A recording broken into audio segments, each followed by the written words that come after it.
there is a thing with the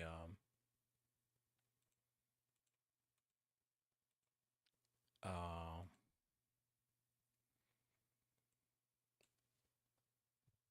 Streamlabs. Actually, let me check this thing again. Okay, okay, I think it works now. Right, guys. So this is round number 7, the third day. So yeah, we'll try to do at least round number 7, if not 8 and 9. We'll see about that. That's completely dependable on the number of our viewers, the friends that will be joining the stream, and stuff like that. I think I need to move the chat box a little bit to the right.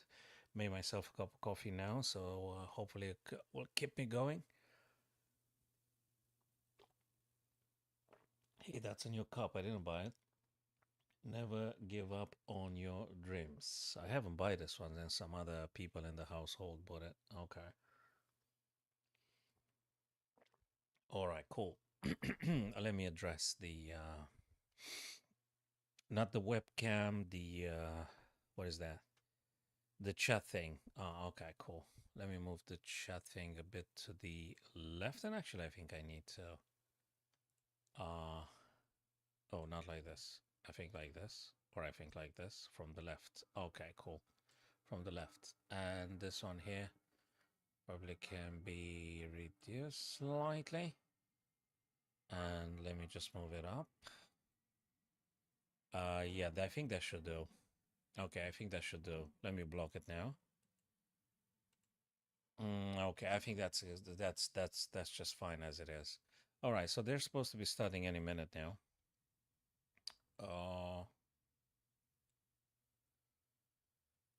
Fabi having white? No, Gukesh is white. Apologies. Gukesh is being white. Fabi with the black pieces. And you can see the fixtures, guys. They are meant to be starting. Let me see. Well, in like less than a minute now.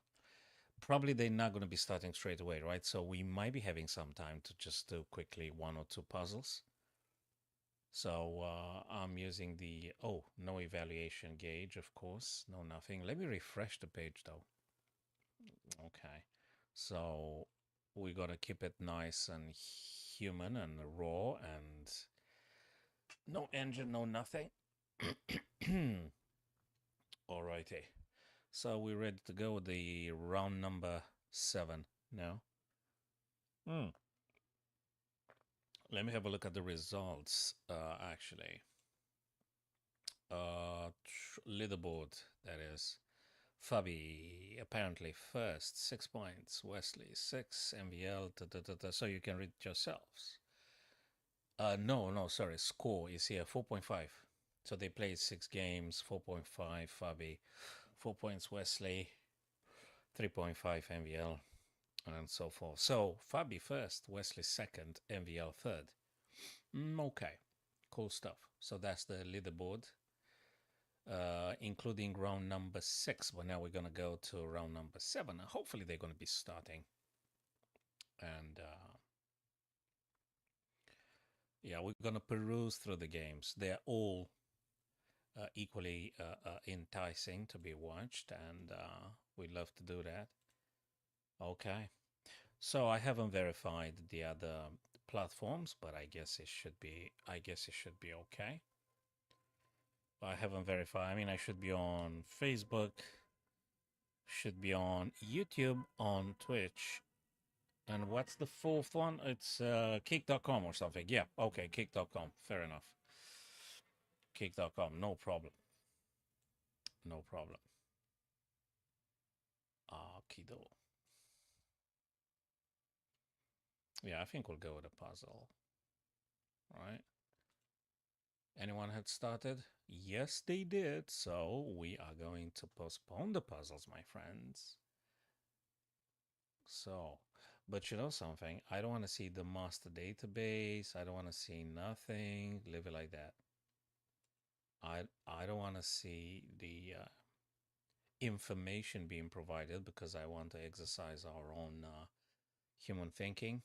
What notification is that? Okay, I'm going to read that one later. That's all right. Is there a message or something? Oh, round 7 had begun. Okay, cool. That's fine. Nim's all right. Let me see. What's the name of this one? I think Ragoza, Queen's Gambit decline, Ragozin defense. Okay. Cover up. And white to play. So I think we got Queen C2. I think we got Queen B3. I think we even may try here something like E3, right? Although you're going to have double pawns, then B takes C3 if black decides to take the knight on C3. Heck, can you go? Can you even go G3 here? I mean, I'm just highlighting the candidate moves. That's exactly how we normally do it, guys. I'm normally drawing the arrows, and I would invite my friends, viewers, not to toggle on the engine and to just keep it like this, nice and human. Even if it's fallible, we still get some good ideas, especially if it's a collective effort. You know, we're going to get to anticipate quite a decent number of moves that the super GMs are playing. Go get your beverages, guys.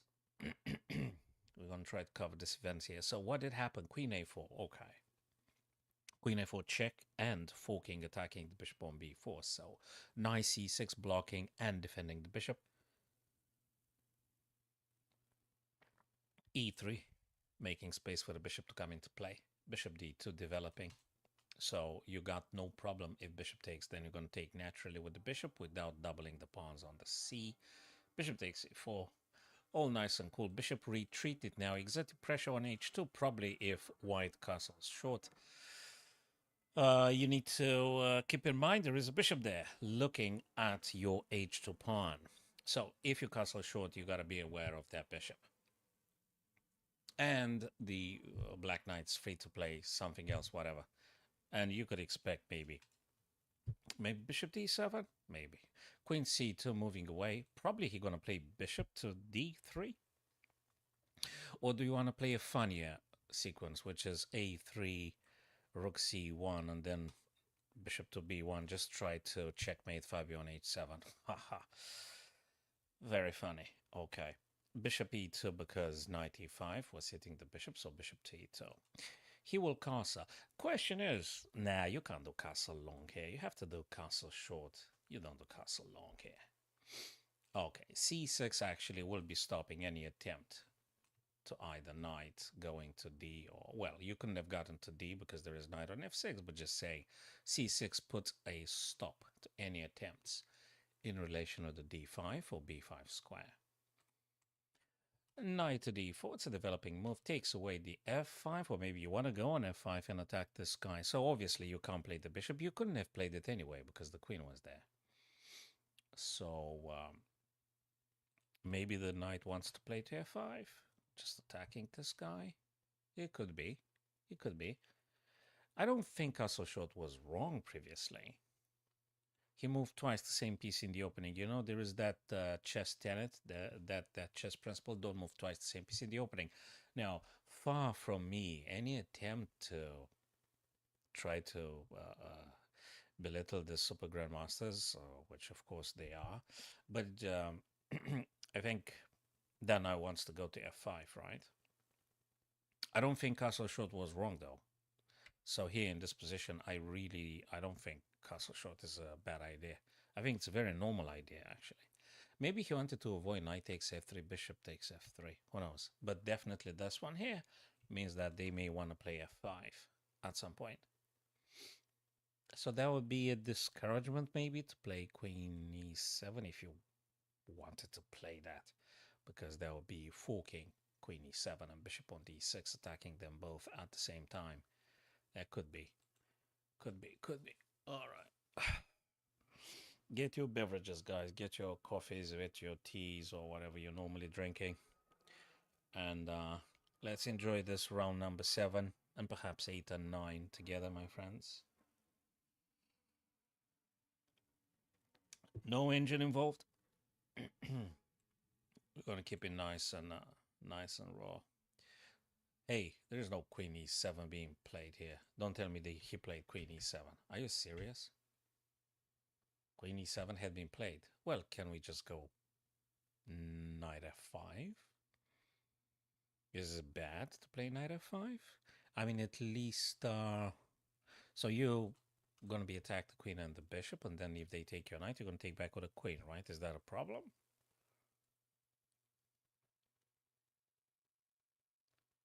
Or maybe you could cancel short, and if there is any g6, actually that weakens the dark squares, which I kind of doubt that Fabi is going to play.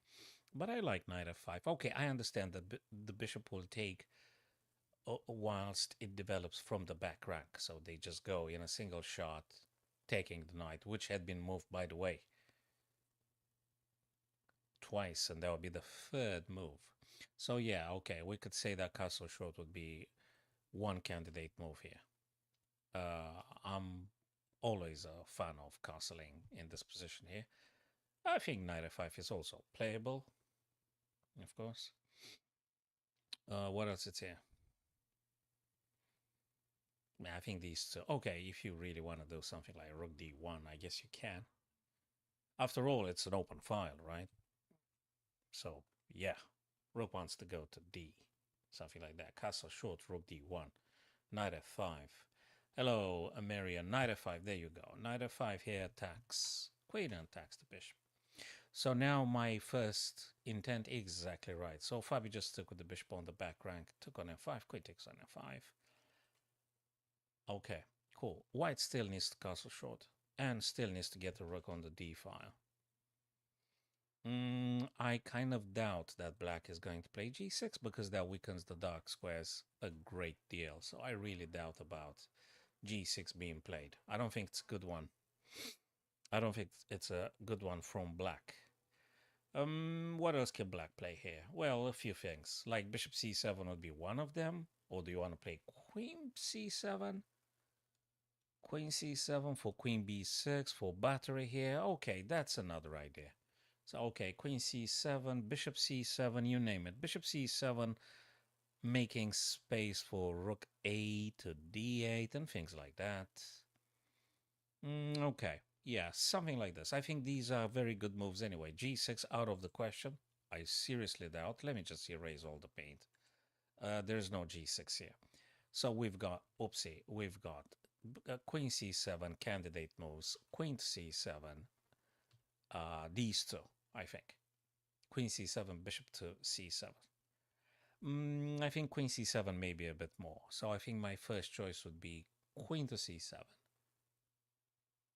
But I guess the bishop c7 might be just working. Yeah. Yeah, queen c7, I guess. Makes sense. Especially because you've got a c6 pawn. There is no knight d5 or knight b5 or something like that. So, yeah. Queen c7.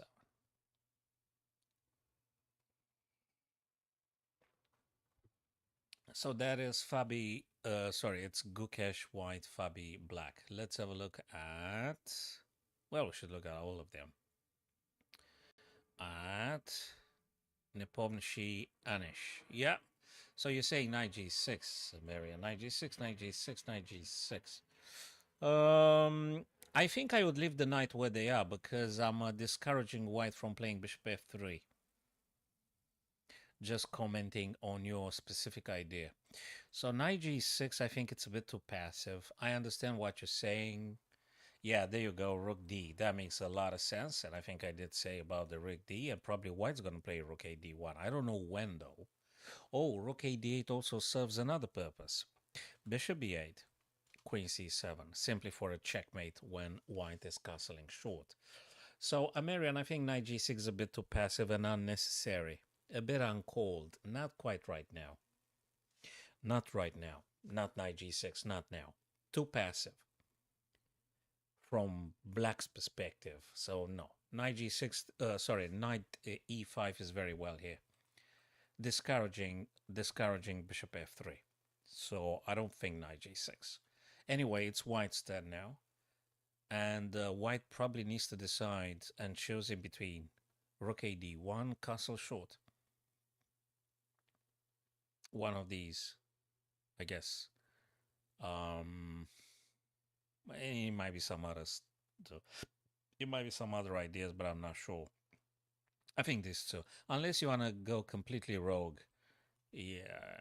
Yeah, there you go. Castle shot. Okay, so I got at least one. At least one move played it like Gukesh so far, right? So, okay, castle short makes a lot of sense. Probably h4 was a bit too wild, a bit too forced, completely unnecessary.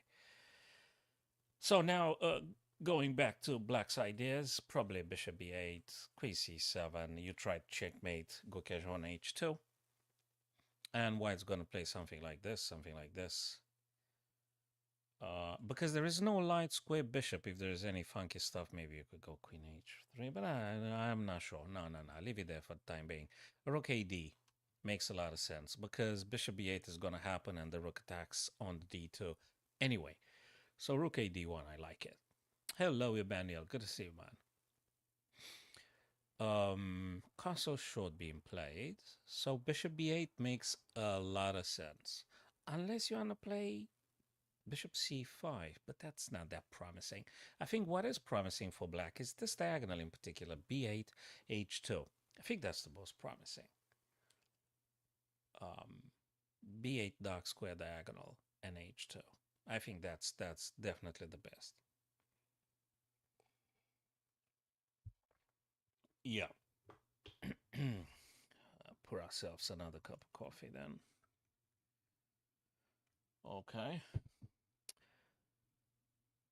Okay, black. What other ideas for black here? Apart from bishop b8. Oh, bishop c7. Okay. Bishop c7 because probably he still wants to retain the option for playing bishop b6. And anyway, rook attacks the bishop on d2, so you still have to play rook a d1, which I think is like 99% he's going to play rook a d1, right? There is no point to play queen c2. You can't do that. So he's going to play rook a to d1. Makes a lot of sense, rook a to d1. It's my first move here. I don't think I would spend too many minutes on rook a to d1. Moving the bishop is an absolute pain. It's complete nonsense. So rook a d1 is the move to go here. In a heartbeat, rook a d1. I would just play this straight away. So that's a new cup. I didn't buy it. Somebody else, as I said in the household, bought this one. Never give up on your dreams. Yeah, it sounds like Christmassy stuff, whatever. Hey, rook fd1. Hell, I was thinking that actually rook ad1 might have been the... So he doesn't want to use the f file or anything. Okay, I understand. So, okay, normally I'm more tempted to go rook a to d, but maybe he doesn't want to use the e file or the f file, you see. Yeah. Oh, yeah, I think I know why. He wants to use the rook on A, actually on the C file. He wants to go rook AC, and that's why he used rook F to D. So that, take advantage of both files. D file is an open file, C file is a semi-open file. There is just one pawn of one color, namely the black pawn on C6. Okay. So we're going to see rook AC1 at any time. Now for black, well, could be many. But not g6. G6 weakens the dark squares big time. So black's not going to play g6 anytime soon. He not going to play the queen over to d5. Is he going to play bishop b6 or bishop b8 would be a bit painful because he played already the bishop on c7. Bishop b8 with the intent of queen c7. Maybe you checkmate Gukesh on h2. So, that might be stuff. Anyway, what else is here? For black, it's rook f to e. Definitely rook f to e. It's one of those moves you always want to play them. Okay, so I think I've highlighted here. Bishop b6, bishop b8, rook f8 to e8. Makes sense. And I think that's about it. Again, I don't think there's going to be any knight g6 because it's just too passive. No, he goes knight to d3, supported by the rook and attacking b2, which is a weakness, and that prompts white perhaps to... The hell is going on here? I've got a queen and the bishop attacking twice on d3. Bang. Is it going to be g6 afterwards? Of course it's going to be g6. Guys, this is a little bit unexpected. Wow. Okay, you can't tell me this is not spectacular. If bishop takes d3, black's going to reply g6, attacking the queen, which defends the bishop. You can't provide defense for the bishop on d3. And whatever you move, again, you will not be able to protect the bishop on d3, which black is going to take with the rook, d8 to d3. Now, that is something. That is something. If you don't take the black knight, you're going to have to defend b2. I don't think you want to lose b2, right? It's just unconceivable. So, looks to me now black with this last move will neutralize white's bishop, because bishop takes d3, g6. But maybe g6 not a bad idea after all now. Okay, dark squares will be a little bit weakened, but the bishop on d2 is not that optimistic for the time being. Mind you, it just hits its own pawn. What? Ah, that's another thing. Okay, bishop d3, queen d6 for the checkmate on h2, as we discussed a little bit earlier. Thank you for your idea, Marian. So bishop d3. Let's assume bishop d3. By the way, it hadn't played. It's my mouse slip. Apologies for that. We're watching a live game. So if bishop d3, queen to d6. Well, not a checkmate, but it's deadly anyway. But yeah, it's checkmate like in 2. Well, depends. He's not going to take the knight. So bishop takes d3, queen d6. Well, if you play this, then queen takes. And then bishop e1, I'm attacking your queen and rook. Yeah, then the queen goes on a6.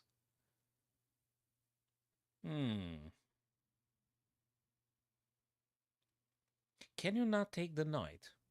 Can you not take the knight and play rook a b1?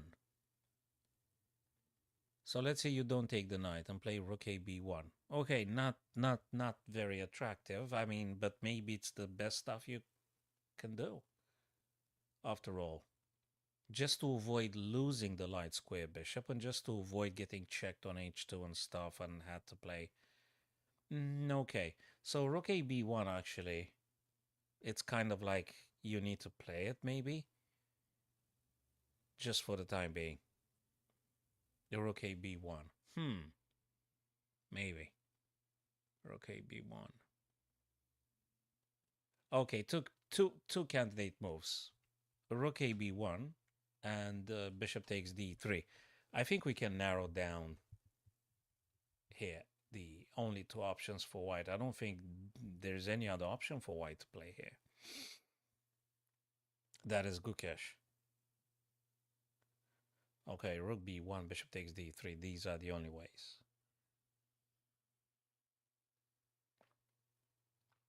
These are the only ways to dealing with this. Okay, let's move to briefly to Nepo and Anish. Whose turn is now? Anish Giri. Hey, those guys played very fast here. Do they want to draw something? But can you do like this kind of cheap ideas with queen b3, knight e7? But is this leading to anywhere important or something? Could you claim the d file? Queen c2 also stops the knight from coming to e4. Yeah, well, perhaps, maybe. Or should you play something else? Should you play knight e5? Well, you can't play knight e7 now. So knight e5 attacking the queen. Maybe you can claim the 7th rank. Queen takes, rook takes. You keep a pressure on this guy, then you're going to come back with the knight. Maybe. It is a lot to calculate, but 16 minutes is 16 minutes, by the way. So knight e5 attacks the black queen with tempo. Queen must move. That's a must. So no if, no but. Knight e5, black queen must move. Then maybe you could play queen c7.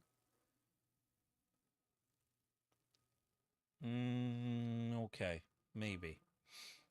Okay, knight e5, I think it's playable. I don't see anything else more attacking, more compelling, more aggressive. Yeah, okay, knight e5 makes sense, I guess.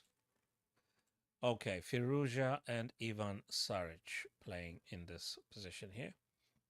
Whose turn is now? White's turn to play. Ooh, boy, did they play Sicilian? Yes, they played the Sicilian Najdorf. Crazy. This is instructive. I think I might even make a video on this one because I'm a Sicilian player myself. I'm going either Sveshnikov or Najdorf. One of these two. I'm playing it. The Yugoslav attack, if I'm correct, with the f3, oh no, it was Najdorf. Okay, but the f3 and e4 and g4 and h4, that one announces definitely g5 is going to happen.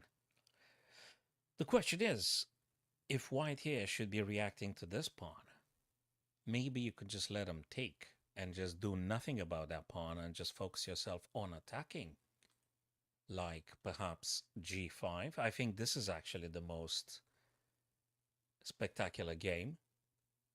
I think I like this one even more. Okay, I'm a little bit biased, subjective, because I'm playing myself a lot of Najdorf and Sveshnikov, and that's why I'm very interested. I'm very emotionally invested in this game because I'm playing it myself, the Sicilians. So I'm very interested in the ideas this guy's employed. So g5. Okay. I don't think you should take because you're encouraging. You're giving black a lot of power here on the dark squares. Or you shouldn't take. I mean, just let him take. And maybe g5. Maybe g5. Yeah, guys, tell me, what do you think white should be playing here? I'm kind of like a little bit streaming. Send me a text if something... right, so g5. Oh, he took, actually. He actually took. Okay. Queen takes c3. Rook d3. Queen, where does the queen go? You gotta be very careful. If you're moving here, might we have this? Bishop a5, then attacking the queen. Then the queen goes here.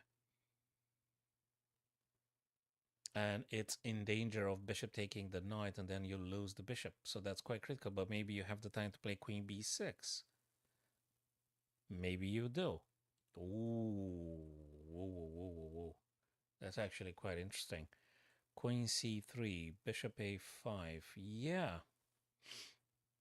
Yes, I think so. Yes, I think so. I think you're right. Then queen has to go back. Yes, that's a quite nice resource, and you're getting a little bit of tempo. I think it's good. Queen c3, bishop a5, then queen has to go back. Yes, I think so. Yeah, I think so. Queen c3, bishop a5. So for this reason, maybe now black can't take on c3. Maybe he should be focusing on developing bishop or playing something else. He did take, though. Queen c3 did capture.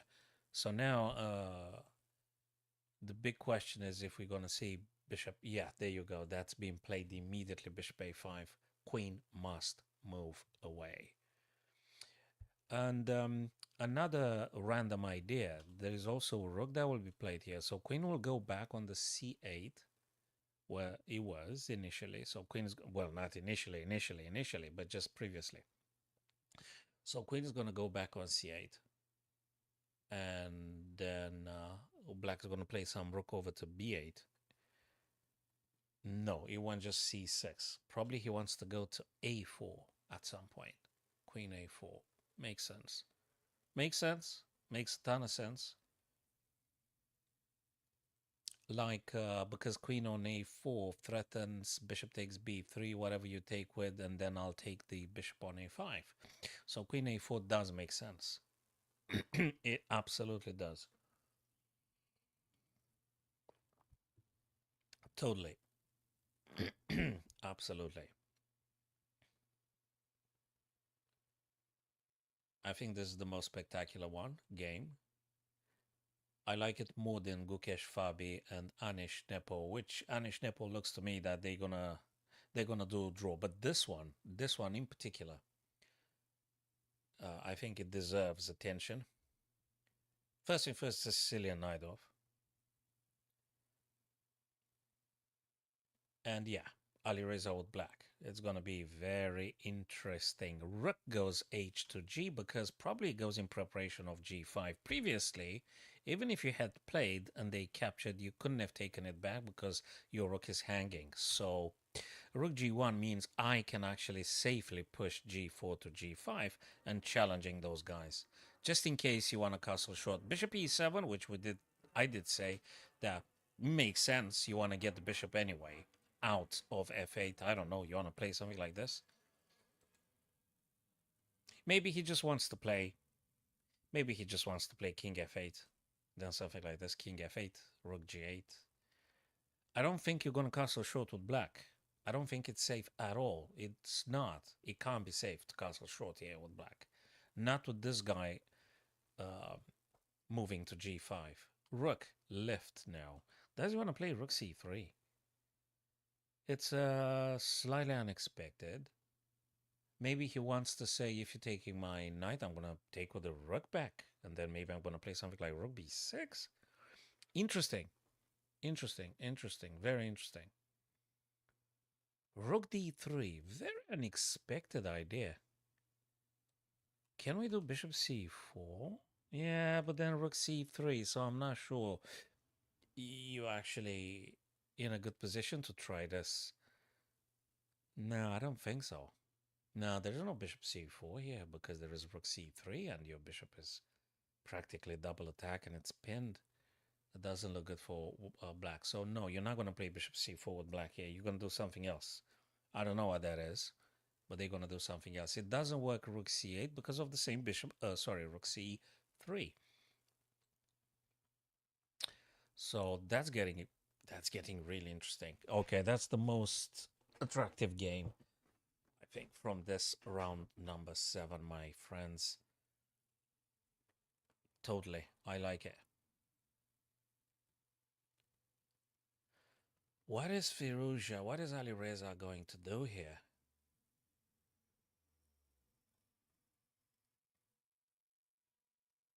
I'm very curious.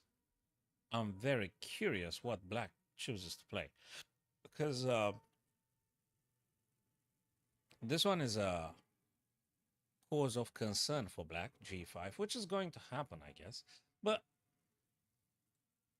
can't the knight go to h5 and then to f4, so to speak? I think he can. No, he went for the time being knight d7. Knight d7. Okay. Bishops look in this direction. Well, they look on both directions. Let's just, yeah. Those bishops are nice.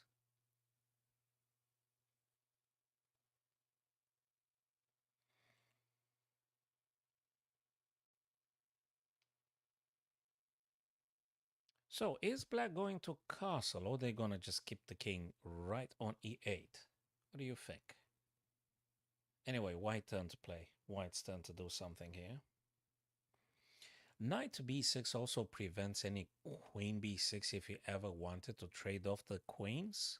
So knight to d7 stops that possible idea. Okay, queen to d2. Interesting. Does that want to support the g5?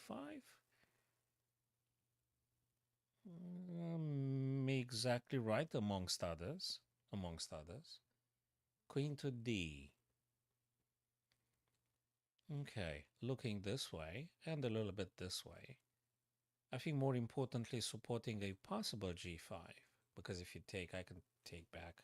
Well, you could have taken anyway because you got the rook on g5, right? Huh. A little bit of pressure here as well. So it's worth mentioning that. I mean, the bishop can't really go f6 or anything because of the d6 weakness. That guy is defended by the bishop and queen at the minute and being attacked now by the rook and by the queen. So black sort of has to keep that bishop on e7 currently. This bishop here also stops any rook d8. Knight c5 now, attacking the rook. and the knight on b3. What are you going to play? Do you know what's interesting? If you do here rook c3, black can actually take on b3 with the knight. And if you take the queen, they're going to take on d2 the queen with tempo. So if you play rook c3, actually you got to sit down and calculate this one properly. Rook c3, knight takes b3. And if you take c6, then knight takes d2, check. And I guess bishop takes. And that's definitely one way.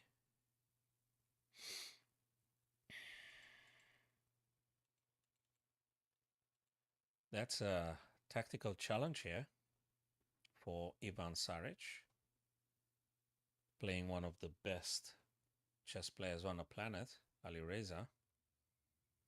What do you do in this puzzle with white? Well, if you want to simplify, just knight takes c5, right? Just keep it nice and simple. But if you do that, you have one piece less in between your king and whatever your opponent throws at you. So you got to be careful about that one. It's really getting sharp. Really, really, really sharp.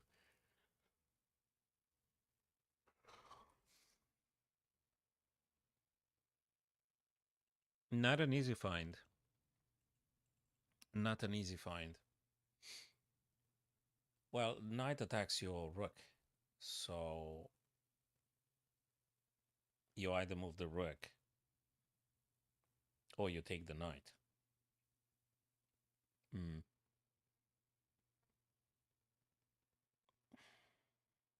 If you move the rook, where exactly do you move the rook? Well, you could play, he didn't do none. Superb. If knight plays, your black queen is gone and black just loses on the spot. So knight is pinned. Knight is very, very, very pinned. It's the sharpest game, I think, in round number 7. The sharpest game of the round number 7. I think this is it, guys.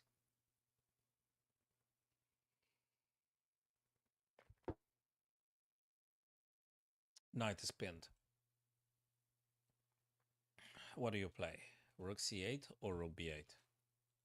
Which one is it? Or play something else altogether?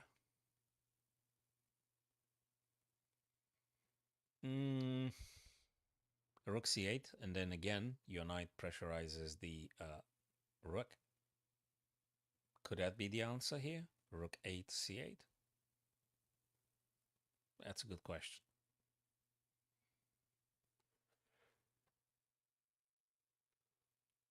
13 minutes now for Ali Reza, 9 minutes for Ivan Saric. So more time for Ali Reza in this incredibly sharp position. Very sharp position here. How is he going to deal with that? Rook b8, rook c8.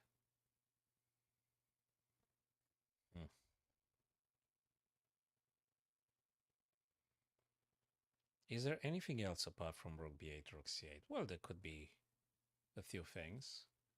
Bishop takes, yeah, but that connects the two white pawns, and actually white would be very happy to getting the A pawn on B file and naturally defending the king against the, B file rook's attack and stuff. So I don't think bishop takes b3 is the best option ever. Bishop d7 feels incredibly, incredibly, incredibly passive, and you're giving up on a wonderful attacking diagonal. So bishop d7 not going to happen. He took a pawn, though. He took a pawn. He keeps the status quo, and he goes for a pawn. Well, it's a bit more than just a pawn, I reckon. There's also bishop f2 ideas and things, but still feels a little bit... I was expecting black to actually move the rook on a8 to do something, you know. He took a pawn. Is that bishop intending to go f2 or something? Just frustrating the rook a little bit? Weird. Bishop takes h4. Well, a pawn is a pawn, you know, long term. Long term, when everything had been traded, you're going to have a pawn majority on the king side. So maybe that for the better. Anyway, the black knight is pinned. So he's not going to move the knight, but white turn to move now. Okay, very interesting. What do you play? Do you move some bishop in order to what? Because you know what is interesting about this move that Alireza played? He is able to do also bishop g5, stopping any rook that may want to come on c and defend if there's any future pressure on c2. So that's actually quite interesting. If the bishop makes it on g5, there is no rook c1. You got to tread very carefully. There is no rook c1. There is no queen d2. So these are moves you're not able to play anymore. So when he removed the pawn, is a bit more than just taking a pawn. It diminishes white's defensive. It takes away the c1 incredibly important square. So that bishop h4 means very much, especially if he gets the bishop on g5. So I think that's the main idea, getting the bishop on g5. Yeah, I think this is the main idea, bishop g5, getting it back. Obviously, there's no point pushing f4 because bishop is going to take again. So it has nothing to do with f2 unless you want to play f2, e3. No, sorry, nonsense. f2 is nonsense. Bishop g5 is good, actually. Yeah, bishop g5 is good. White to play, by the way. And f4, does this play a function in demoting black to play g5? And anyway, means that if you take g7 is hanging, these guys are so creative. This is just a gorgeous move played by Ivan here. f4, what a move. Stops any bishop g5 for the time being, and it stops black from capturing because this guy is hanging, so to speak. And of course, if I capture, I'm going to take, maybe yes, maybe no. Knight takes, bishop takes. It's actually getting incredibly sharp. It's so sharp. So if this guy takes, I could potentially take, and if queen takes, this guy moves, I'm going to take the other. This is phenomenal. This is phenomenal. What a tactical, incredibly sharp game. Bishop f6 makes a lot of sense. I understand your idea. Rook ac8, which is a move I did plead for a few minutes ago about rook ac, which actually comes back to the idea of knight taking the rook, the queen now being supported. So Ivan took immediately on c5, thus saving the white rook from the black knight. Question is if you're taking with the queen, which probably will prompt more trades. 7 minutes and something for white. You can read on the screen. This is a live game, guys. Anyway, if you just joined the stream now.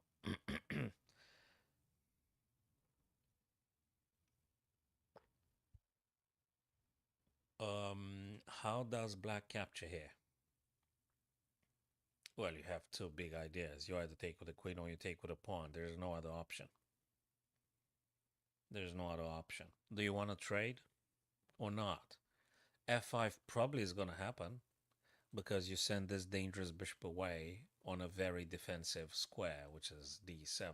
Anyway, it's good to have them gone. On the other hand, Marian, if there is f5, bishop g5 becomes playable for black. But then maybe there is bishop d2, and that's the counterplay to that bishop, if the bishop were to make it on g5, mind you. So they all comes with pluses and minuses, with pros and cons. f5, bishop goes to d7, you know. Then bishop g5, then maybe bishop d2. You neutralize the bishop. Bishop takes, rook takes. Is this what you want to play? And then the bishop attacks on a6. There's very, very many ideas. And that's what makes chess an incredibly complex and difficult game. But if you take it step by step, you actually realize that black now needs to take back the knight. And you only got two options, queen or pawn. Which one is it? Queens or pawn?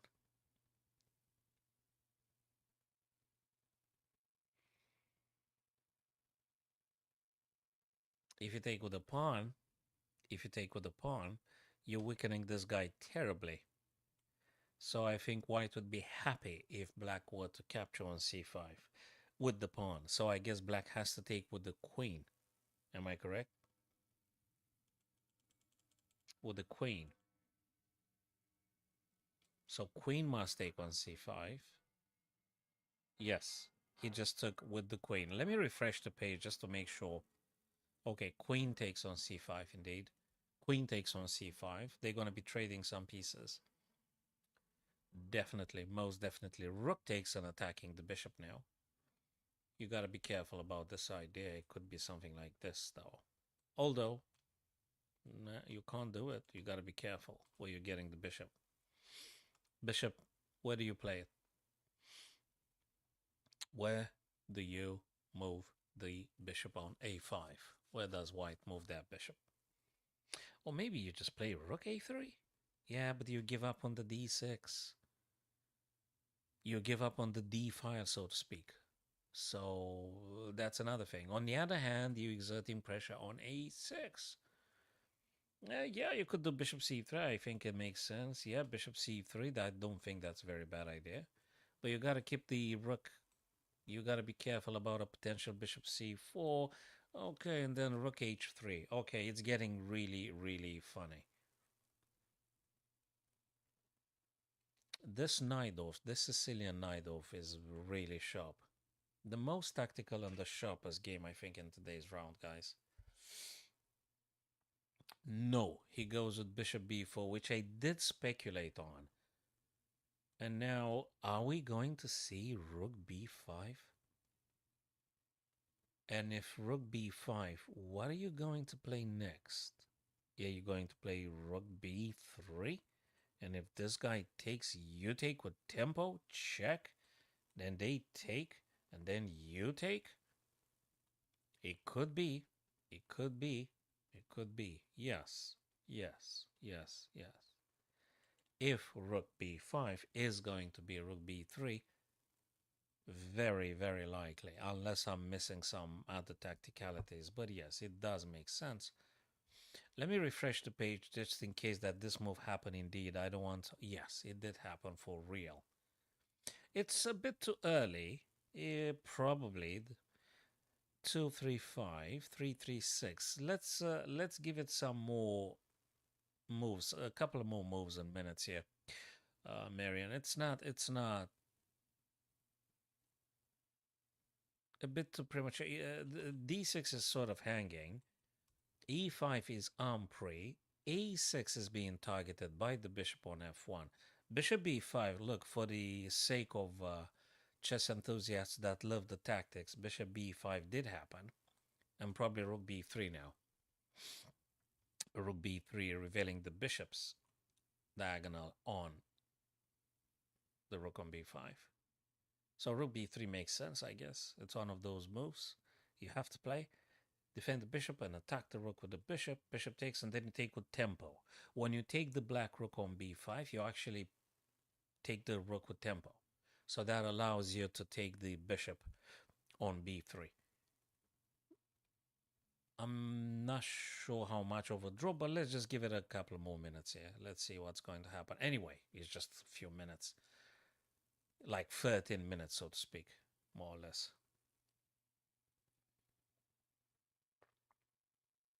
Couple of minutes. Spectacular game. Beautiful, beautiful. Senior rook b3. There you go. As we had speculated. And now the question is, do you move the rook? to b6, or do you capture the white rook on b3? Which one is it? The correct one, let's put it this way. Which one's the correct move for black? Rook b6? Although, well, which one is the correct?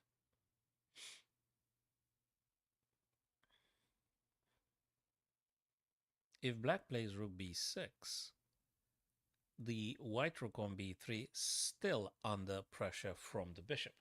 So, and the white rook can't just move away from the b file because you're losing the bishop on b4. You see, so if rook b6, bishop still attacks your rook. So after rook b6, what do you do? Probably you're going to play what? c4? Can you do that?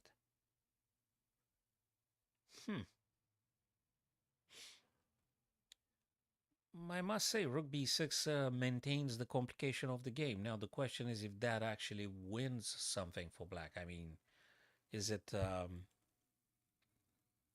good to play that? Rook b6, rook b6, rook b6, rook b6. Huh, what do you think, Amarian, about rook b6? Rook b6, rook b2. Yeah, I understand. Yeah. Is f4 hanging, right?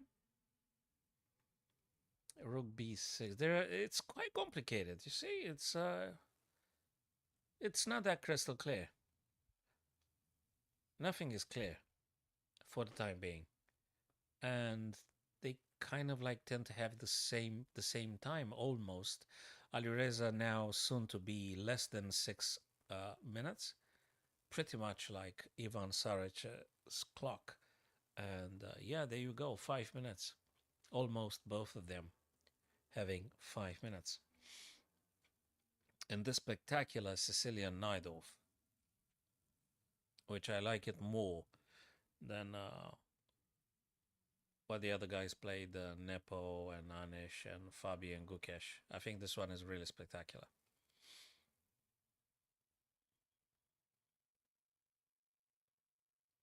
Yeah. F4 is hanging. Yes, true. Someone has to open the door, guys.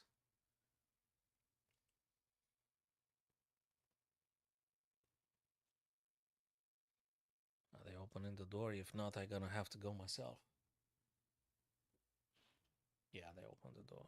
Okay.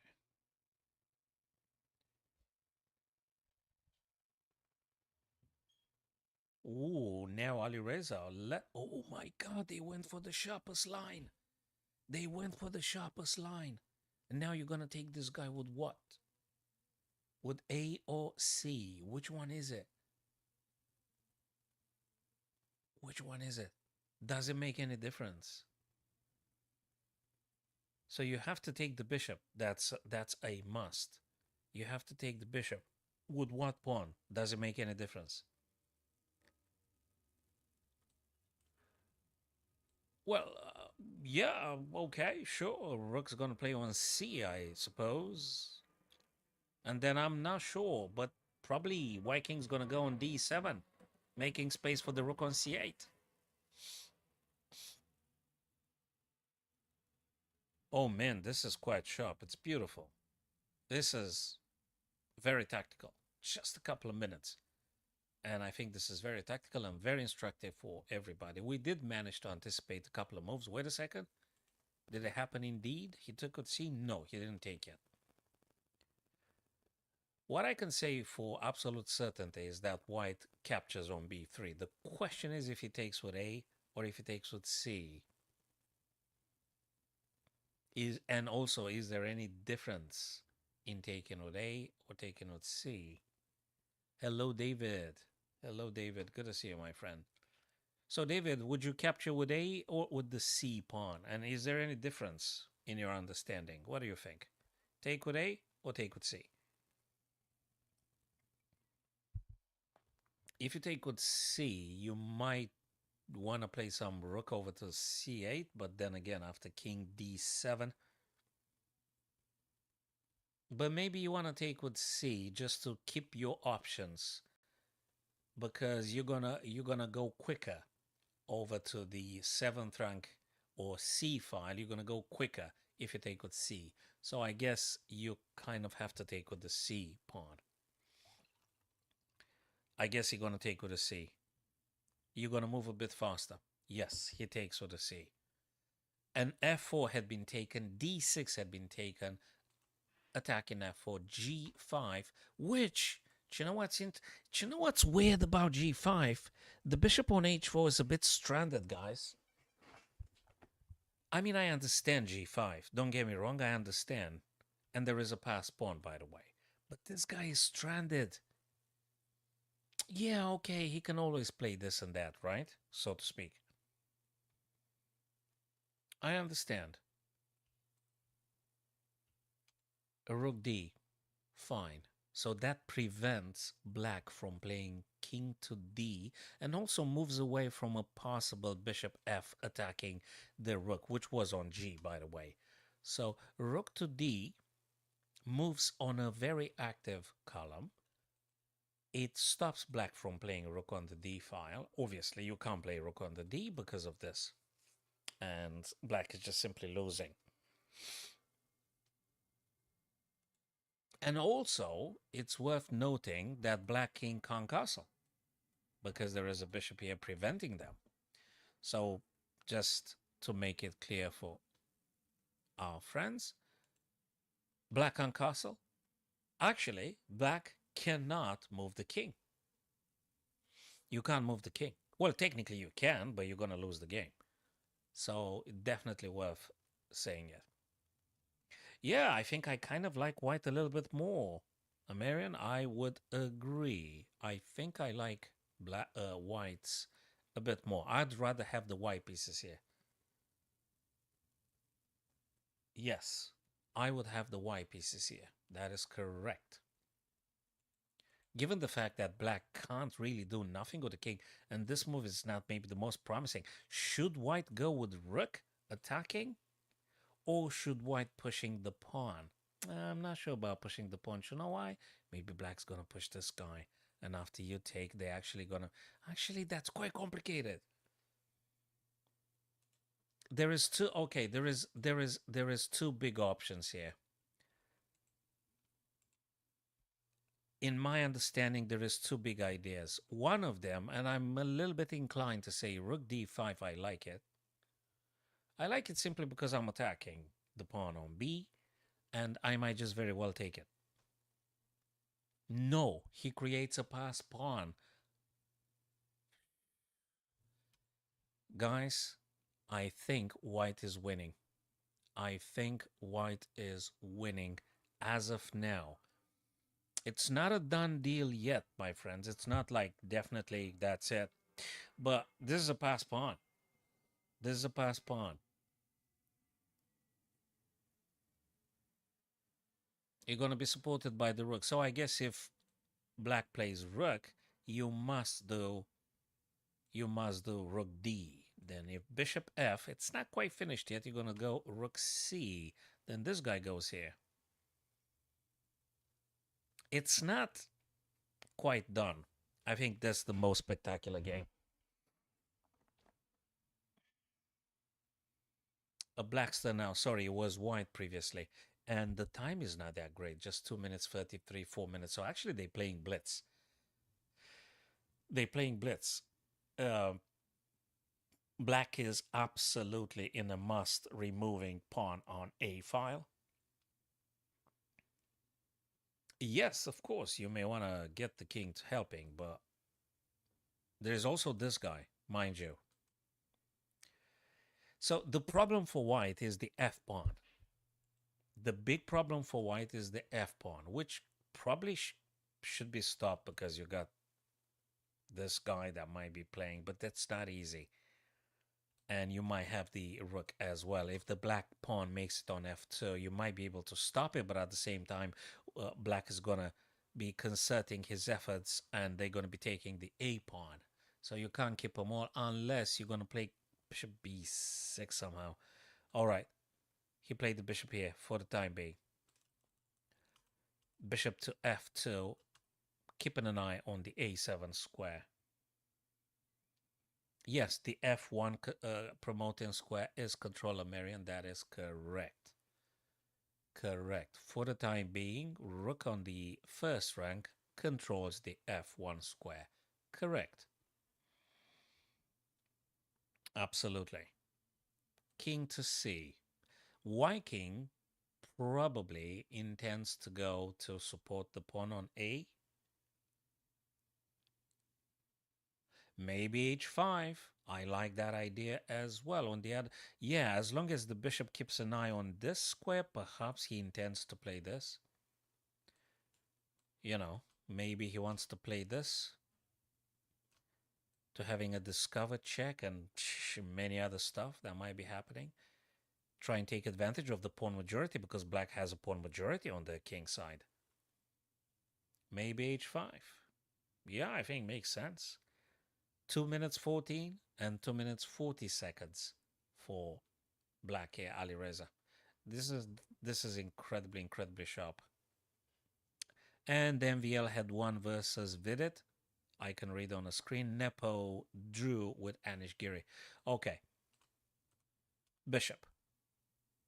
E3.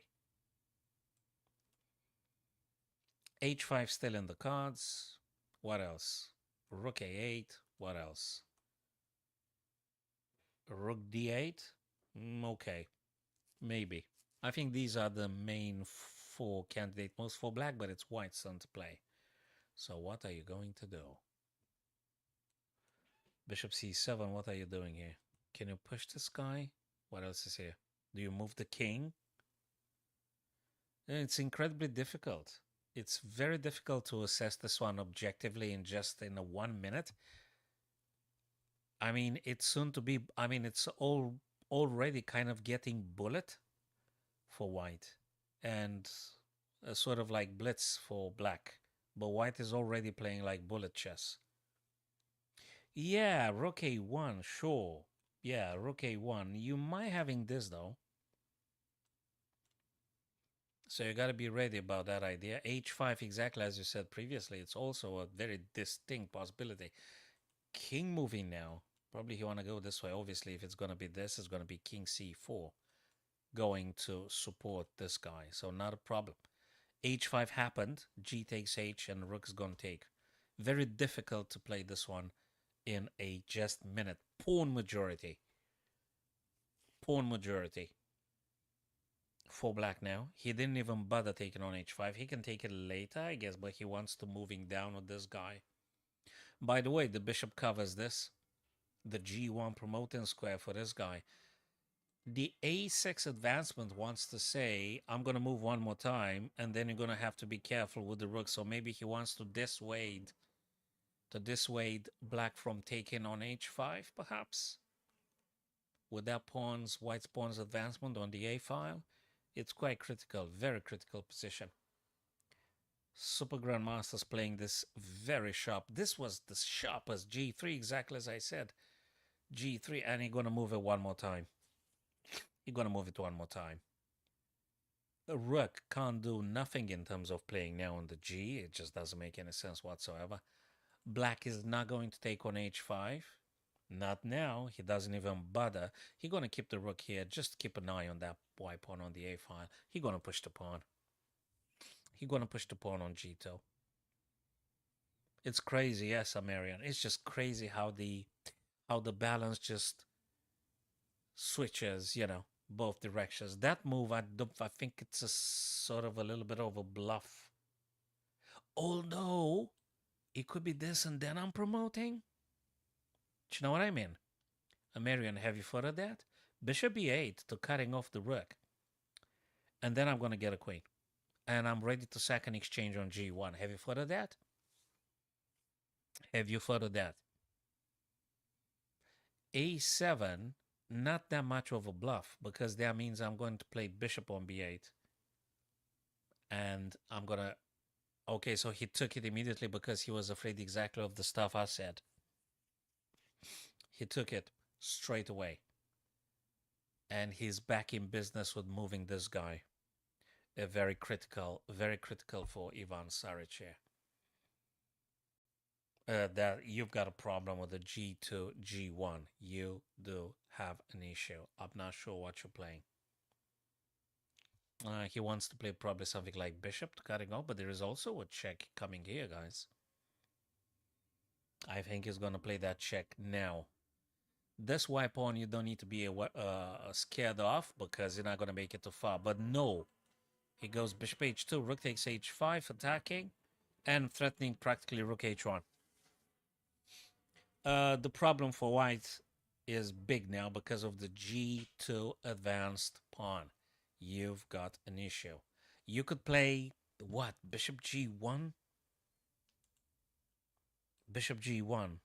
But that doesn't save stuff, right? Bishop g1 because of the rook h. So what do you play afterwards? Oh man, it doesn't work. Rook h1 is going to play exactly. White is toast.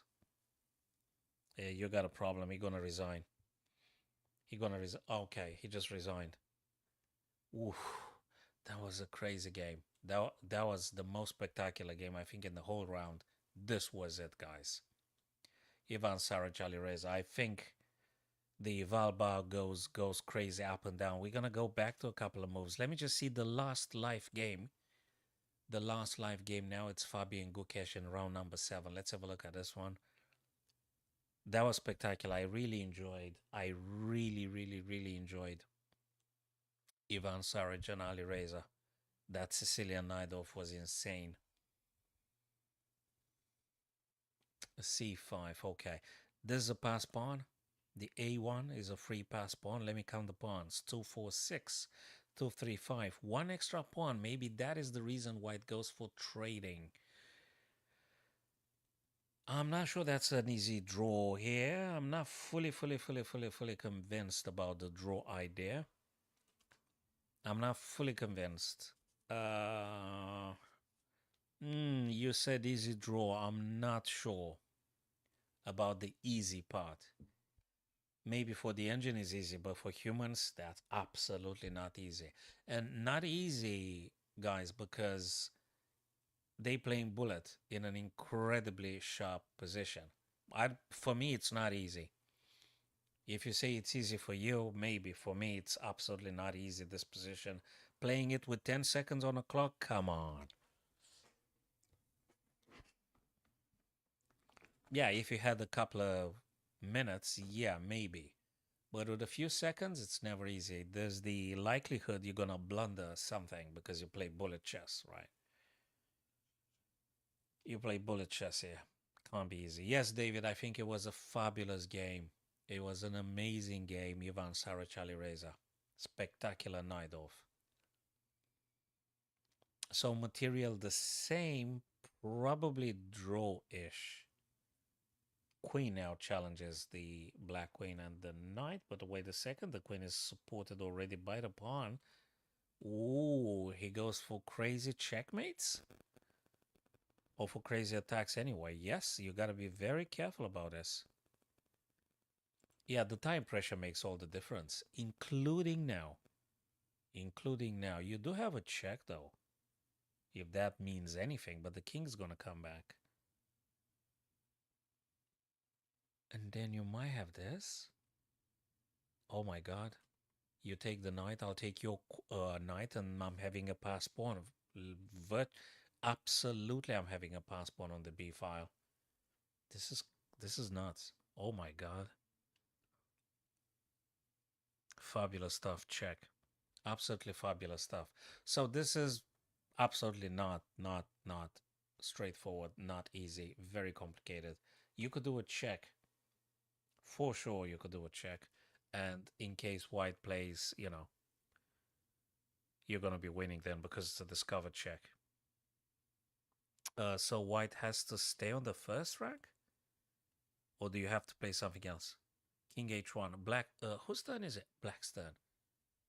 No, he attacks the queen. And he attacks f3. Let me highlight the weaknesses here. And they do bullet chess. And he's got a pass pawn. Queen f1. Strictly defensive. Moving the queen to safety, defending f3. the pawn comes down the board. We're going to see something like this and this. Queen double attack on b3. Is it? Oh my god, what are you playing? Do you play queen f2? Queen f2 I think is good, right?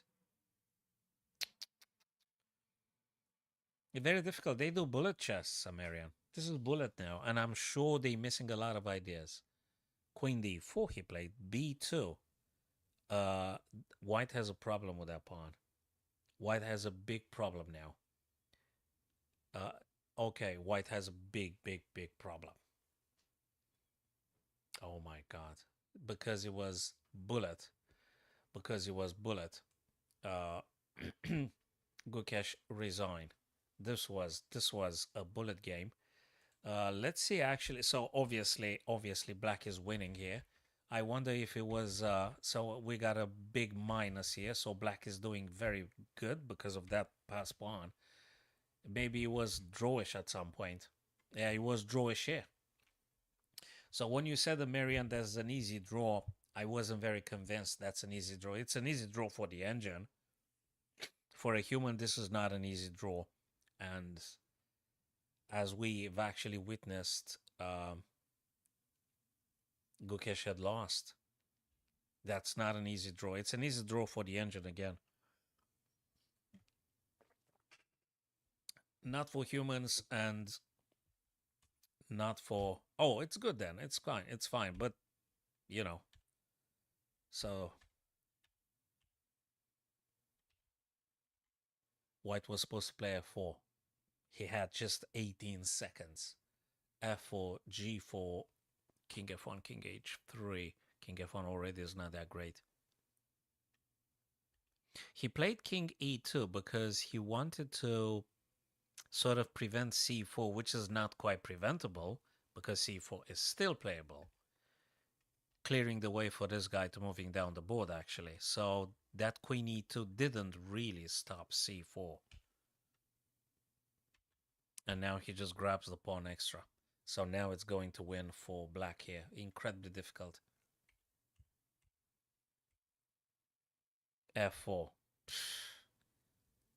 f4, c4, f5. Very difficult to decide this one in just 18 seconds. Very difficult.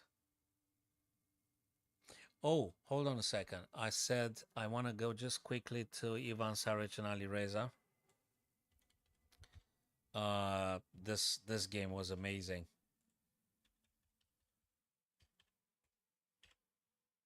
Okay, that's the knight of f3. f3 always for supporting g pawn, and then you want to go with this guys and attack on the king side, especially if black does do castle short and things. Bishop e3, knight e7, g4. Okay, so far so good. Battery, of course, queen d2, maybe castle long and things. Pressure on the h6. b5, that's what happens normally, castle long. Okay. Queen c7. King goes away from the c file. King b1. That's one of those moves that the people do play with white, especially in the Yugoslav attack with f3. And if you castle long, you're going to waste the tempo with king b1. h4, of course, you want to push the g5. Attacking. And that was the... What move is that? Jesus Christ, that's move 14. Move 14. White is doing a little bit better if it just develops bishop e7, right? You would say bishop e7 is the normal stuff to do, right? Bishop e7, rook c8. You can read it on the screens yourself. So rook d8 where the white queen is. b4, a bit too premature. I guess Alireza understood the situation as attacking the knight and opening up the c for possible rook, joining the attack and things, and probably things like a5, a4, etc. So b4. It's explainable for a human to play b4. It's understandable. It's very understandable for a human. Bishop e7, the natural move, and the stuff you want to play here, bishop e7. But he played b4, and now white is better. If you take on b6, bishop takes b6, queen takes b6, knight a4. This bishop actually, people that play with white, they normally want to keep it for the pressure that's on h6, c1, h6. You don't really want to part ways with that bishop, particularly taking the knight on b6, right? You want to keep the bishop on e3. You don't want to give up on that bishop so easily. So bishop takes b6, queen takes b6, knight a4, attacking queen, queen b8. And the other knight jumping on a5. Immense pressure with those guys on the rim. You've got a knight on a4 and the other knight on a5. That's very unorthodox. But the pressure is enormous because black head and castle. My God. Look at that idea. And he didn't play. He played queen f2. Queen f2. Attacking on b6. Can you believe that? Move number 14. A super grandmaster, potential world chess champion. Boom. And the only way to sanction black here is to play queen, bishop takes b6. That's not an easy find. That was a rapid, by the way, 20 minutes plus. Available for both players. Queen f2. Takes with tempo, attacking. Queen c8.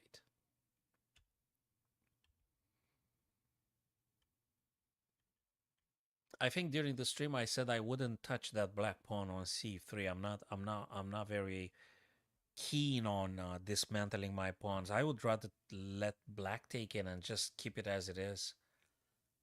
I'm feeling a little bit, weird to take on c3 and encouraging them. And yeah, apparently that was the right stuff. Bishop a5 being played straight away. Queen c6 to safety. This is a very sharp game. A couple of mistakes had happened. Rook to g. Bishop e7. Rook left, rook d3, which was mentioned by the engine previously. Bishop e7, you want to get your pieces active anyway. Rook d3, what was the best shot here? Queen b6 to trade off the queen because there's too much pressure with the black queen. Potentially, if they get a rook, it's just too much pressure on c2. So anyway, he goes with the rook d3, which is a little bit weirdish because it kind of like blocks the bishop to move. Knight now preventing. There is no queen b6 on trading now. Queen e though, that's not the greatest ever. g5 still. g5 still remains the main idea. But anyway, black is already enjoying knight to c, a better position. Knight to c, attacking rook and things. Rook c3, I did speculate rook c3, but it's already not that great. Queen c, so actually Ivan Saric was a little bit lucky, we might say. And that move was so unexpected. Bishop takes on h. So I guess, again, from a human understanding, bishop taking here, wanted to play bishop back on g5 and, taking a lot of defensive dark squares. Probably that's one of those things. I did speculate rook to c. Actually, that was my first choice during the stream. I said rook ac8.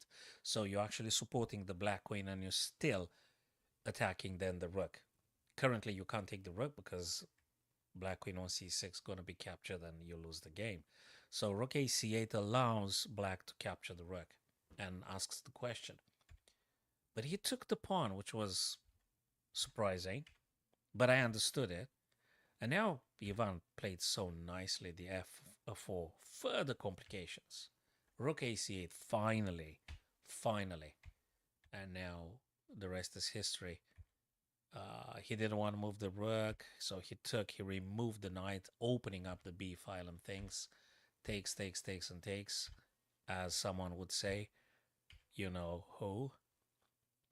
Our favorite streamer, Nakamura. Bishop takes, and bishop takes with tempo.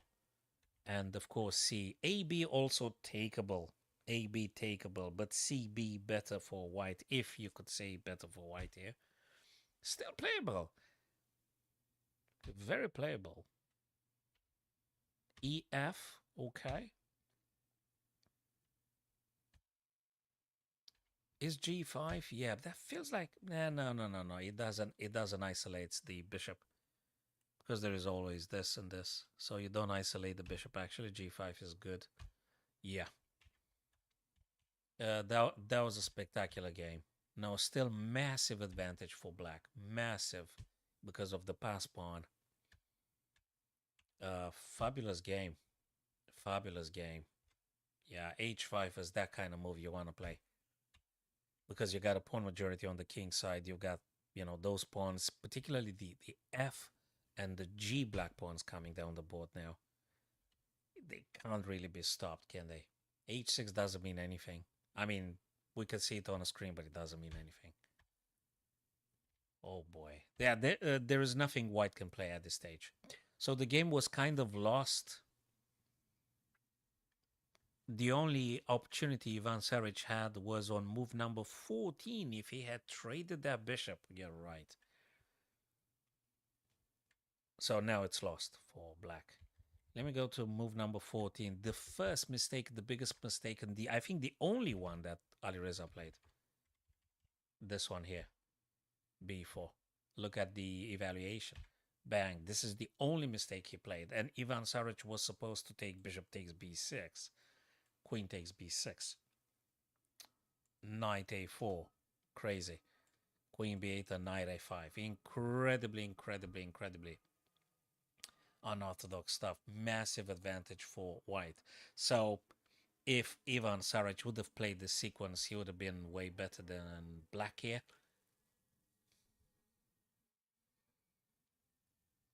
D5 to open up the bishop, but D5, E takes D, bishop takes D, Queen E3. Queen E3 for B6 and stuff ideas. Wow. Phew. So even in a rapid game, he didn't proceed with this move with the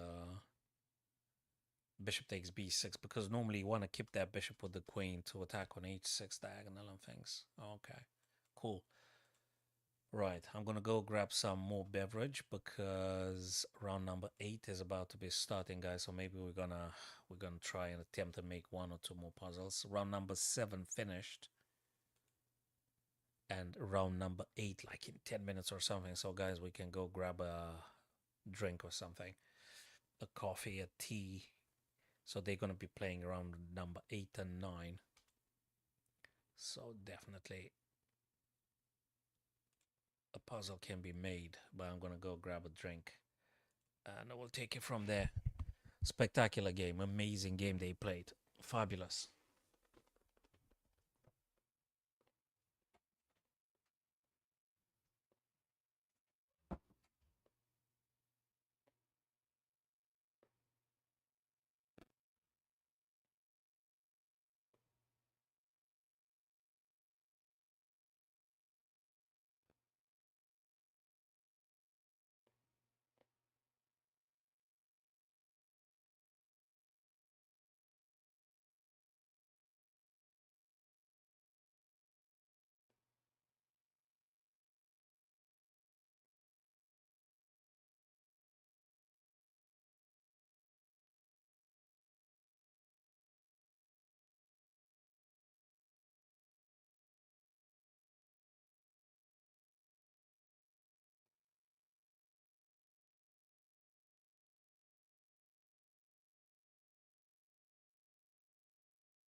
All righty.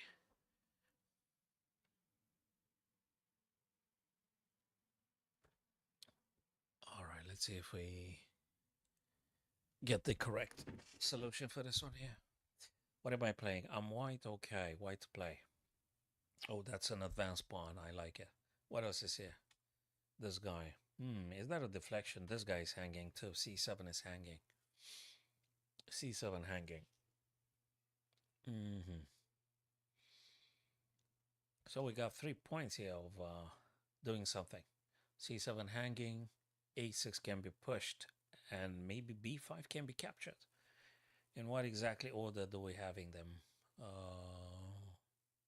I like bishop takes C7. I like it. But I like also A7. That's good too. A7, rook moves, let's just say bishop takes b5, bishop takes, rook takes. Nah, I'm getting checkmated back rank. Bishop c7, I like it the most. Yes, as I think bishop c7, American, yes, I would agree on this one. Bishop takes c7 indeed. I think so. I think bishop takes c7. Bishop takes c7, yeah. I won the bishop takes b5, bishop takes b5. Rook takes, bishop takes, and I'm winning. No, I don't win. I actually lose big time. Yeah, bishop takes c7. Yeah, bishop c7 was my understanding too. I think so. Bishop c7. Yeah, let me take on c7 because that seems to make more sense. Then rook has to go, probably on a8. And then b5 is takeable again by the other bishop. So I'm going to take here. Exactly. Now let me think. Bishop takes b5 makes sense now. Bishop takes b5. I'm defending. Obviously, rook b8 can't be played, so bishop takes, rook takes, check on the back rank, bishop blocks. Well, I'm still okay with this idea. Is there anything else? Wait a minute. I don't want to rush it because that's when we screw up things there. So let me think. Bishop kind of makes sense. I can't play on the corner because there is this bishop on g7, so probably I should take on b5. Bishop takes b, right? Bishop takes. Rook takes. Okay, rook checks, bishop blocks. And then you're gonna have to play one of these guys because you're gonna get back rank checkmated. Yeah, there is always this though. Maybe. But I think we have to take on b5 now. We have to take on b5. I'll take on b5. Oh, come on. What was the move here, actually? That's weird. Bishop takes b5. Rook b5. Rook b5, interesting. Rook b5 because if they take, I'll do a check and then I'll take the rook. Yes, that is correct. The rook takes b5 because if rook takes a6, I'm having rook b8. And actually, I'm winning the rook. Yes. So rook takes b5, definitely. Yes, rook b5 is actually the correct move. It's rook b5. Not bishop b5, rook b5. Yes, rook b5. Totally rook b5. Rook b5 because whichever way you want to go with, it's cool for white. Rook can't take on a6 because rook b8 and I'm winning. And the bishop takes, and I'm having 2 pawns here. And rook b5 is definitely something to pay attention to. Well, specifically because we the move I intended to was declined anyway. So, yeah, I mean, you don't have too many options. Anyway, you don't have too many options. You could expect this or that in order to allow the bishop to play something. Like f5 and then bishop b6 to support a, and then you're going to push down the other guy. Probably like this, supporting the other pawn advancement. Yeah, there is a little bit of a calculation to do here, but yeah, 2 bishops and 2 pawns will be supporting the c or the a pawn, but the c probably going to be promoted, then rook has to take, and then you're going to be winning because you're going to have 2 bishops versus 1 bishop, and you still have an extra pawn on the a. Okay, that was cool. Okay, that looks a bit more tactical. Queen being attacked by the bishop. What's going on here? What is going on with that bishop? That bishop seems to be a free guy. Is it after queen takes what, knight to b or something? Is that a problem? Well, if it's a problem, it's a problem. Let's see. Hmm. Well, it's either this or you're going to push the pawn. Oh, I don't know. Is there something else? Okay, this one a knight to b4. So where do you go? Where do you go? Queen takes c3, knight b4. Well, you can go b2 though, right? You can go b2, I guess. Yeah, queen c3, knight b4, queen b2. I guess you survive because a3 is attackable. Again, you could take it with the black queen. So queen c3, knight b4, queen b2. That's the escaping square. And from b2, you attack a3 as well. So I think it's doable like this. Queen is sort of like being trapped over there anyway. I mean, you could push b4, but this feels weird. I think if you go to b2, you're cool. If rook attacks you, you're going to take on a3 anyway. Yeah, I think we should go with c3. Knight b4, as we said, and queen b2, right? If there's something else than queen b2, really, I would be shocked. Queen to b2, I think. Queen to b2. Oh, come on. Oh, this guy's. Jesus. Queen to b2, I thought it's actually the normal stuff to do. But these puzzles are anything but normal. Am I getting more material with something? This is really weird. Really, really, really, really weird. Am I taking? Queen takes, and then I'll take the knight with the knight, right? And threatening d3. Gee. Yeah, gee. That was, oh, look, I should have paused it for a while. It was too, yeah, I should have paused it for a while. So you attack the queen now. You've got actually 4 minor pieces versus 2 and the rook. So actually, you know what you got? So that was very difficult. 1, 2, you've got 2 minor pieces and the rook as compensation against the white queen. So, I mean, just look at this one. You have 2 minor pieces, 1 extra rook compensating for the queen you've given. And you do threaten queen now, and you have a very nice stack in ideas and quite some pressure. That looks good. It looks good. Very, very, very unexpected. And I just took the easy path, but it wasn't it. It wasn't. Sorry. It wasn't. They are really, really, really, really tricky, aren't they? Really, really, really tricky. Completely surprising. Okay, now I think it's probably bishop d4 checks, and it's got to be bishop d4 because if it's not bishop d4, I don't know what is. It makes sense, bishop d4. I hope I'm not wrong. I hope I'm not wrong with this one. Now, it's still worth investigating if there's something else rather than taking. I think we should take this, right? Because of this and stuff. Do I get checkmated or something? No, I think I can escape. I'm not sure what escaping means, though. You got to be careful. You can't get there because there is this. Actually, you can get there and then attacking. This is still not easy. But I think you have to take the rook with the rook. And you're going to survive. You're not going to get checkmated. You have to take this guy. Okay, now the big question. Now, this is the big, big, big, big question. What do you play? Because if you play this, knight's going to take. No, you don't play rook. You move the king, right? You move the king. But if you move the king, where do you move the king? I mean, look at this. You got this, you got that, you got this. Where do you move the king?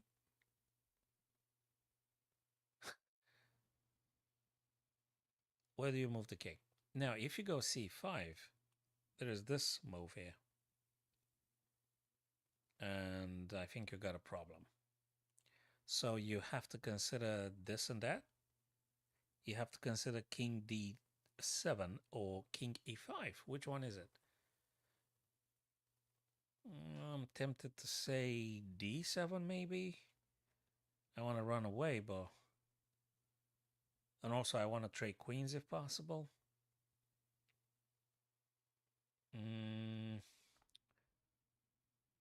And I don't want to get checked anymore. Where do I go? Do I play bishop though? Blocking with the bishop. Actually, I don't know. No, I don't want to block with the bishop. I want to go D. Can they check me? Yeah, they can here. Then I'm moving here, and then I'm blocking with this guy. I'm blocking with the queen. I think I need to go down the board. I need to go to D7, and then I'm going to go back rank and blocking with the queen. Is it working? Maybe. So C5 going to be very bad, so we can discard that one. So we're going to go D. It's no point to go in the middle of the board, right? No, it's no point. You're blocking your own bishop. You got to go D. Yes. And there you go, H7, exactly as we said. Big, big, big question. Where do we go now? I think there's bloody a couple of things. There's either this or that. I don't like C8. I don't like C8. I think it's E because if they check you, you can block with the rook. But maybe you have to play D8. Maybe you gotta play D8, and if they check you, what? If they check you, what? You're gonna block with the queen, right? And you attack the queen, so to speak. So king D8. I hope I'm gonna do this one correctly. So let me think again. There is no point to move in the center. That doesn't make any sense whatsoever. So I guess you gotta play D. What about check here? What about check on H4? It doesn't matter because you're gonna play bishop. You're defending that F6 2 times, so any trading goes very well for black here. So king D8. I like king D8. King D8, and you can oppose any checks and things. You got your queen and stuff. Please tell me I'm correct. Yes. Yes. Yes, and exactly as I said, if there was any queen to h4, you would have blocked with bishop f6. There you go. So I've calculated this one correctly. In the end, I managed to pull one correctly here. We managed to find a solution, but they're very difficult and tricky, as you've seen, guys. They're not easy. You got to take into account a couple of things, always. Not easy. Not easy at all. Okay. What is going on here? Another puzzle. We got a couple of checks. Not a couple of checks, just one. If that's it. A check is a check. They have to play here. And then I have another check here. Oh, and then I'm going to play the other rook on the c8. So, guys, I think that's the solution. You have a check here. King going to have to play on h7. You're having another check here. If they move on the back rank, you're going to play rook over to c8, and that's going to be it. If they play g6, though, you're going to have then queen to f7, and again, h8 and rook checkmate on the back rank again. So I think that's doable exactly like this. Queen c8, queen f5, and there is no defense that black can play. So I'm going to go with queen c8 now. It's got to be this. It's got to be... Oh, you're kidding me, right? Oh, that can't be real. You're telling me queen f5 is not the move. I'm very disappointed in myself. I've no idea, Marianne. Really, the algorithm is always a huge mystery for myself. I have no idea. That's related with your viewers' time zones. It is a big mystery. Try it on various time. Try it with various schedule and see which one works best for you. I really can't tell you with certainty if you're gonna get more views, if you're later or now. Maybe try, try and see which one works best for you. Yeah. So going back to this one, Queen F5 seems to be incredibly shocking. That's not the move. Very shocking. I was certain that I'm actually winning here. Is there a quicker way to win? How on earth is not Queen F5? Oopsie. Oh, what am I doing? Back to the puzzle. What? Oh no. What did I press? No way. Wait a minute. I want to go back to the puzzle I missed. Ah, yeah. Yeah. So this and Queen F5 is not it.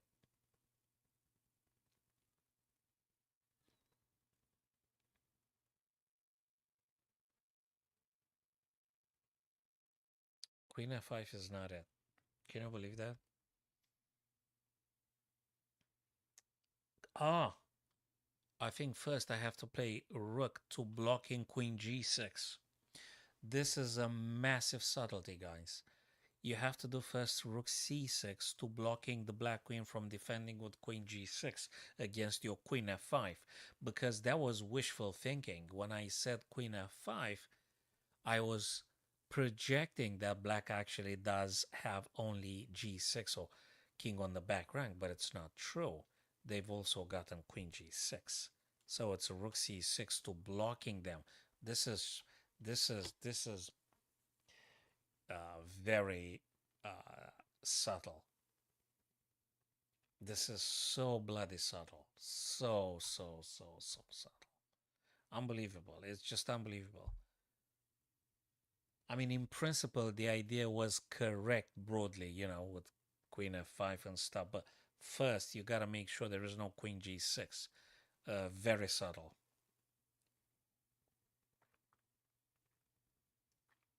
Very subtle. I'm very surprised about this. Oh, sorry. Of course, it was Queen C6. That was a mouse slip. I'm very surprised and disappointed that I moved a bit faster. Rook B7. Okay, is there something with this guy here? I think it's got to be this because there is no rook to stopping. And if there's any check, then probably I'm going to go via E. You know, or maybe you got to move. So I'm going to push F2. They're going to play B8. I'm going to play F7, right? They're going to promote too, but I'm going to attack the king first. So which one is going to be? I can't stop the pawn. I can't stop it.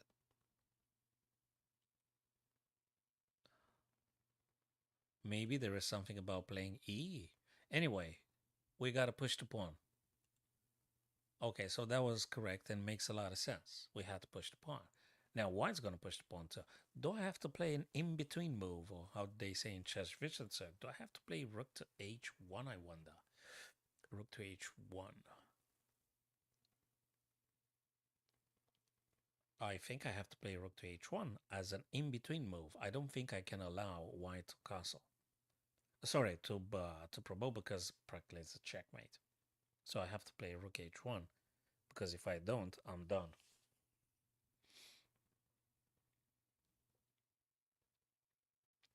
That's another subtlety. Rook g1. Rook g1 is another subtlety because it checks the king. If they go on the same file with h, I could check, but I don't think so. I think I'm going to play rook h.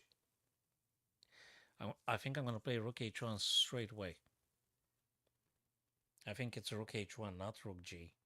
Because rook g encourages the white king to get closer to my black pawn. Although, if I promote to check. So that's one thing, indeed. So it's either h1 or g1. It's one of these two. So I'm saying it now. It's either rook h1 or rook g1. I'm not sure which one is it though.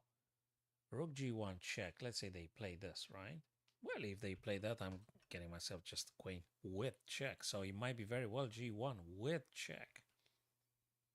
What if they play though here?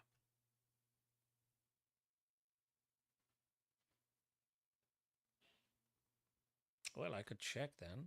King's gonna go here. I'm gonna take. Yeah, I think it's rook g1. I think it's rook g1 is more aggressive rook g1. Yes, I think the idea is actually correct with g1 though. Rook g1. Even if king goes on to h4, I'm having a check. Let's say king plays on g3, right? I'm going to take this guy's pawn. If they take me, I'm going to promote, and queen versus rook practically wins, right? But it's not going to be an easy win. Actually, I don't know. I don't know if it's h1 or g1.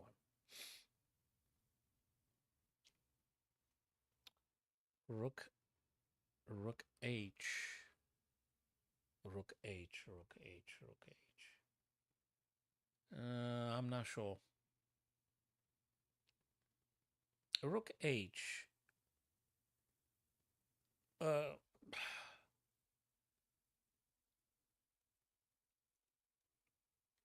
yeah. It's one of these two. I'm not sure which one is more with the highest priority. I'm not sure which one is with the highest priority, rook h1 or rook g1. I'm still not sure. Rook g, rook g, rook g, king h4, rook h. Yeah, it seems to be okay. I'm gonna go for g1 because I'm checking the king, and then I'm increasing the chances to actually remove the pawn regardless. So I'm gonna go rook g1. Yeah, yeah. And then I can play another check here. I have to play another check because there's just simply checkmate, right?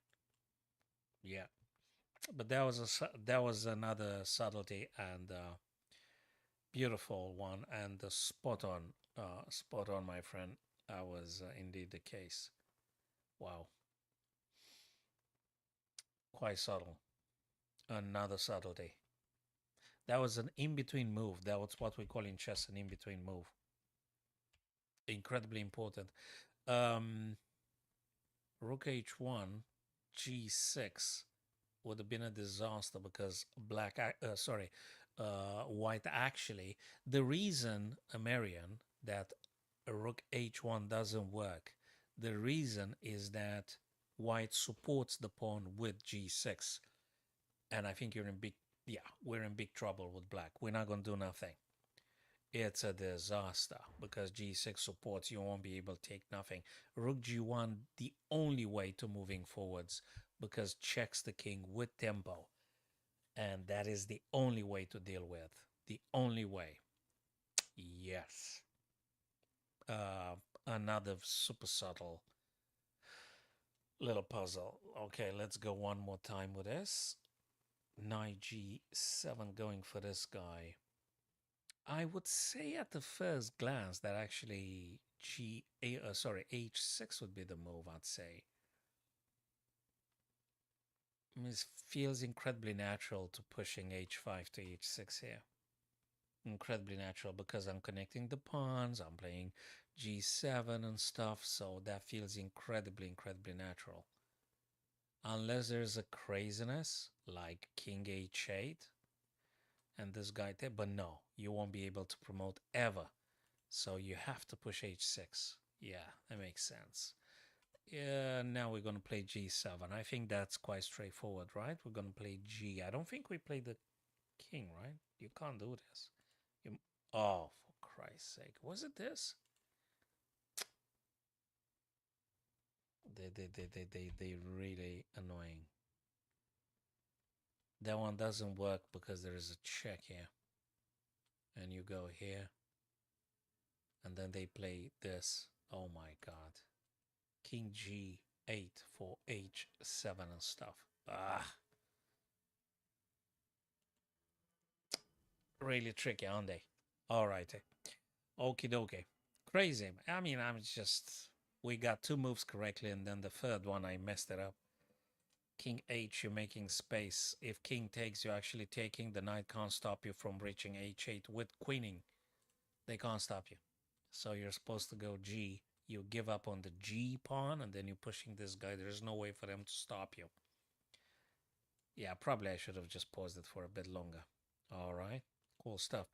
Okay, guys, we're going to be pausing it for the time being. It's been 2 hours already, so I'm going to pause it now. Thanks very much for stopping by. And Marian, all the best, my friend, with your streaming later on. And I'll see you guys. I'll see you guys tomorrow then. So enjoy the remainder of the Croatia Super United. And yeah, subscribe to my YouTube channel, guys, if you haven't done it so. And see you next time.